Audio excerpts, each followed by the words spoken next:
All right, tonight, Little Treehouse, Book 8. Oh. Jill's house.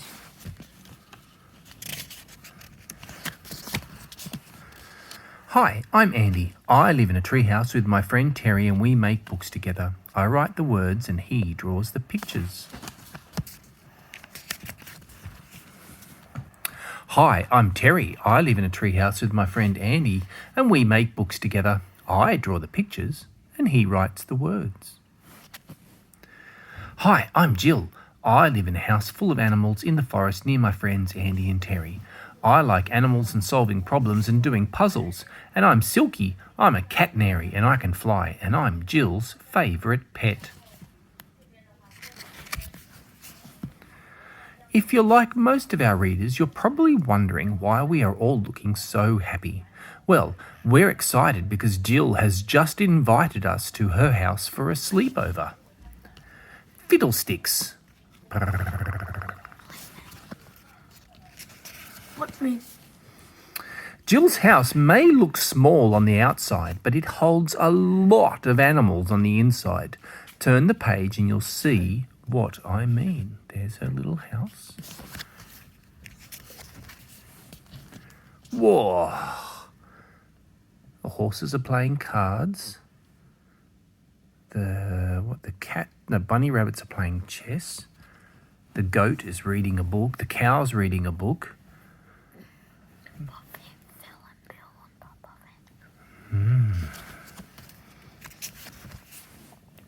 Jill has 2 dogs, a goat, 3 horses, 4 goldfish, 1 cow, 2 guinea pigs, 1 camel, 1 donkey, 13 flying cats, and 36 rabbits. Count them if you don't believe me.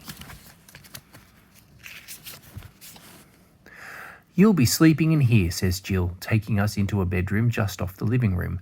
Wow, says Terry, this bed is huge. Where do all the animals sleep? Jill says something, but we can't hear her over the noise coming from the living room. Excuse me, she says, I'd better go and see what's wrong.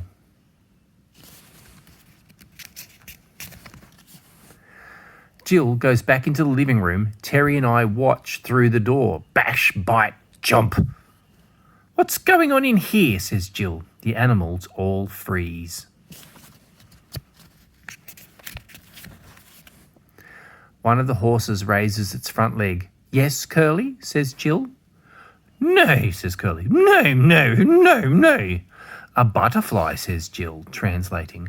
A butterfly flew in through the window while you were playing cards with Larry and Mo. Larry looked at the butterfly, and while he was distracted, you saw Mo peek at Larry's cards. So you told Larry, and Larry got cross and kicked Mo off his chair. Boot. And Mo landed on Pat, who was reading to Bill and Phil. And Pat's head jerked up, flipping Bill and Phil into the air. Oh no.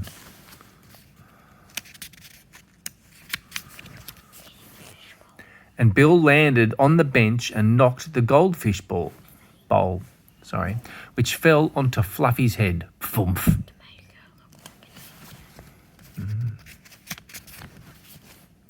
Making her look like an alien, which scared Lumpy and Laker. Bark, bark, bark. And they barked so loudly, they frightened Pink and Mr. Hee-Haw. And Pink stampeded across the room, and Mr. Hee-Haw stampeded across the room. And they crashed head-on into one another. Crash! And fell into the wooden block tower the rabbits were building, which made the blocks go all over the floor, and that's what happened. Curly finishes his story and Jill laughs and shakes her head. Oh, you silly things, she says. I think the real problem here is that it's dinner time and you're all hungry. Am I right? At the mention of the word dinner, the animals get very excited. So does Terry. What are we having, he says. Well, says Jill, it depends on what sort of animal you are. We've got fish, bones, straw, leaves, hay, carrots, grass, lettuce and fish food. Do you have any marshmallows, says Terry. I'm sorry, says Jill. We don't have any because they're not good for the animals' teeth. Feel free to help yourself to any of our other food, though.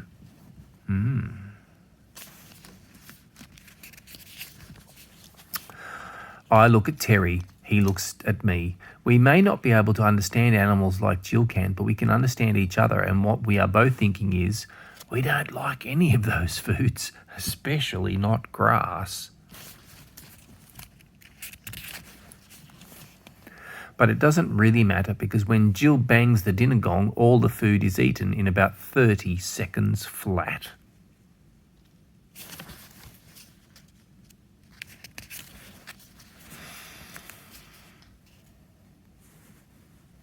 Wow, hungry animals.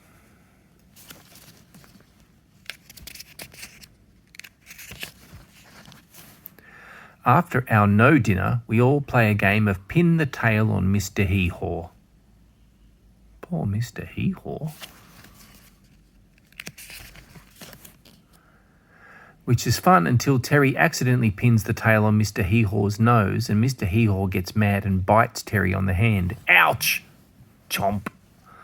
Luckily, Jill's rabbits are well trained in first aid, especially in how to treat donkey bites. I guess they must get a lot of practice around here. Soon it's time for bed. Oh well, says Terry, I'm a little bit hungry and my hand is sore, but at least the bed is nice and big. And it is too, but then the door opens and all the animals pile into the bed with us. Oh no, I say, that's why the bed is so big. It's their bed. Zzz.